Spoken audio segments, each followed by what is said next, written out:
Hello दोस्तों, मैं अनूप गुप्ता आप सबके सामने बीटी से रिलेटेड सभी इश्यूज़ को डिस्कस करूंगा। काउंसलिंग में क्या है और काउंसलिंग में क्या कराना पड़ता है। काउंसलिंग काउंसलिंग जैसा कि आप सभी लोग जानते हैं, अभी आप लोगों ने भरा होगा, फॉर्म भर दिया होगा, जिसमें आप उसके बाद आपने एरर डिटेक्शन और जो भी उसमें एरर आए होंगे उसका संशोधन किया होगा। संशोधन के बाद अब आपकी बारी है कि काउंसलिंग जो कि 20 जुलाई से शुरू होने वाली है। अब 20 जुलाई से शुरू होगी काउंसलिंग। वो ऑनलाइन काउंसलिंग है। पहले ऑफलाइन काउंसलिंग होती थी, आपको जाकर वहाँ पे विद्यालय भरना पड़ता होगा, पर इस बार ऑनलाइन काउंसलिंग है। अभी तक आप लोगों का रजिस्ट्रेशन और पासवर्ड नहीं आया है, पर अब जैसे ही डेट नज़दीक आ रही है, आपको रजिस्ट्रेशन और पासवर्ड या आपका जो रजिस्ट्रेशन आईडी होगा बीटीसी का, उससे आपको काउंसलिंग प्रोसेस करानी पड़ेगी।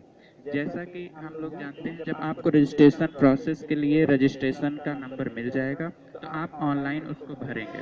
अब भरने के बाद आपने जो फिल फॉर्म में एक गृह जनपद भरा होगा, गृह जनपद में आपने कोई नाम दिया होगा, आप चाहेंगे कि आपको गृह जनपद में ही आपका स्कूल मिले, तो आपको मैं सबसे पहले ये सजेशन दूंगा कि आप अपने गृह जनपद में डाइट और जो भी प्राइवेट स्कूल्स हैं जिसमें आपको लेना है और आपके घर के वो नज़दीक हैं, चाहे तो आप वहाँ पर बात कर लें और वहाँ जाकर वहाँ की सभी डिटेल्स ले लें, जिससे कि काउंसलिंग के समय जब वो नाम आए तो आपको ये पता हो कि वो स्कूल है कहाँ पे, कितनी दूर है और आपके घर से कितना टाइम लगता है। क्योंकि ये बीटीसी एक डिग्री है, प्राइवेट डिग्री है, ये आप कहीं से भी लेंगे उतना ही होगा, पैसा आपका उतना ही लगना है। अगर आपको डाइट मिल जाता है तो बहुत अच्छी बात है, जो कि 10,200 रुपये फीस लगेगी, और अगर आपको प्राइवेट मिलता है तो 41,000 41,000 रुपये लगेंगे। ठीक है। इसके बाद हम लोग आते हैं कि काउंसलिंग में क्या क्या फिलअप कैसे करें। फिलअप करने के लिए आपको वरीयता देनी पड़ेगी, प्रेफरेंस। प्रेफरेंस में आपको सबसे पहले ये करना पड़ेगा कि आपने जितना आपका मेरिट है, मेरिट के हिसाब से आप पहले उसमें डाइट भरेंगे, उसके बाद आप कुछ प्राइवेट भरेंगे। प्राइवेट भरने का और डाइट भरने का मैं कहूँगा आपसे कि आप 10 से 20 नाम पहले से ही अपने कॉपी में लिख लें, जिससे कि जब आप वहाँ पर जाएं और वरीयता भरने की बात हो तो आप तुरंत अपना पेज निकालें और तुरंत सभी वरीयता उसमें भर दें। जैसा कि काउंसलिंग में होता है, जब आप वरीयता भर देंगे, आपने फॉर्म में मेरिट भरा है, 10, 12 और ग्रेजुएशन का जो आपका परसेंटेज होगा वो जोड़कर मेरिट बनेगी। मेरिट बनने पे आपको ये पता चलेगा कि आपको डाइट मिला है कि प्राइवेट मिला है।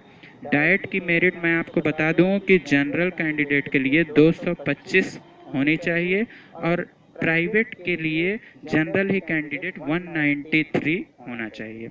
और अब जब आप आएंगे ओबीसी के लिए, तो ओबीसी के लिए 215 से ज़्यादा होनी चाहिए आपकी मेरिट, और अगर उसमें प्राइवेट होगा तो 185 के ऊपर होना चाहिए। अगर इससे नीचे होगा तो आपको प्राइवेट भी नहीं मिलेगा। और डाइट के लिए जब हम लोग आएंगे ओबीसी के लिए और एससी के लिए, ओबीसी जैसा कि हमने बता दिया है, एससी के लिए आएंगे तो 200 के ऊपर, 210 के ऊपर, और एसटी के लिए 200 के ऊपर, तभी आपको डाइट मिल जाएगा। डाइट जो है गवर्नमेंट इंस्टीट्यूट है जिसमें 10,200 फीस लगेगी, पर अगर उसी प्राइवेट लेंगे तो 185 ओबीसी के लिए, 175 एससी के लिए, और एसटी के लिए भी 170 के आसपास रहता है। ये हमेशा का मैं एनालाइज अपना बता रहा हूँ, जो पिछले साल के बीटीसीयू में हमने देखा है कि इतना मेरिट तो जाता ही है। अब आएगी बात कि काउंसलिंग जब करा लेंगे उसके बाद हम लोग डाइट में क्या करेंगे। डाइट में जब आपकी काउंसलिंग हो जाएगी उसके बाद आपका एक वरीयता क्रम में मेरिट बनेगा। मेरिट बनने का सीधा सा ये है कि मेरिट जब आपकी बनेगी तो आपका कितना परसेंटेज है उससे, अगर मान लीजिए दो लोगों का परसेंटेज मैच कर जाता है, अगर दो लोग का परसेंटेज मैच करेगा तो उनके एज के हिसाब से उनको मिलेगा वरीयता।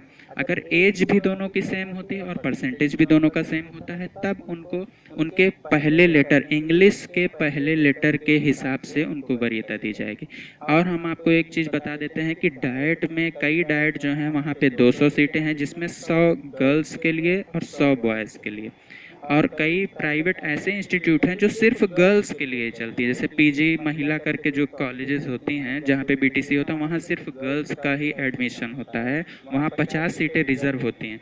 और उसके बाद भी कुछ अल्पसंख्यक कॉलेज होते हैं जो डाइट से ही एफिलेटेड होते हैं, वहाँ पे भी बॉयज़ और गर्ल्स की अलग अलग सीटें होती हैं। अगर 100 सीट होंगी तो 50 गर्ल्स की, 50 बॉयज़, मतलब 50% सीटें मिलेंगी। और मैं आपको बता दूं, इस बार साइंस और आर्ट की सीटें अलग अलग नहीं है। जैसे कि पहले पिछले कई सालों में होता था कि कई उसमें हम लोग को देखते थे कि साइंस का अलग मेरिट बनता था जिसमें 25 साइंस 25 आर्ट, पर इस बार ऐसा कुछ नहीं है। साइंस और आर्ट के जो स्टूडेंट हैं दोनों साथ में ही भरेंगे, बस बॉयज़ और गर्ल्स के नाम पे कैटेगराइज होगा, जिसमें आपको 50% बॉयज़ का एडमिशन होगा, 50% गर्ल्स का एडमिशन होगा। तो दोस्तों, ये रहा काउंसलिंग का। अब आपको काउंसलिंग के लिए जल्द ही 20 तारीख को सभी चीज़ पता चलेगी। और मैं आपसे फिर से गुजारिश करूँगा कि आप एक पेज पे आपको जहाँ भी लेना है।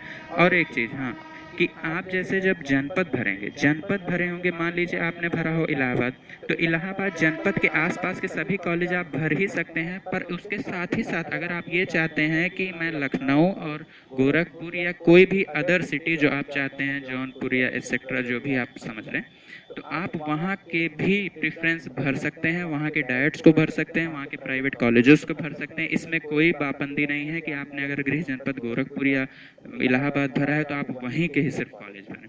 तो आप कहीं के भी कॉलेज उसमें भर सकते हैं। बस आपको वहाँ पे कुछ नहीं करना है। जब आपका यहाँ पे मेरिट बन जाएगी, अगर आपको वो कॉलेज मिल जाता है तो आप वहाँ पे जाके वहाँ पे काउंसलिंग कराएंगे और अपना वेरिफिकेशन कराएंगे कि आपका डॉक्यूमेंट सही है कि नहीं।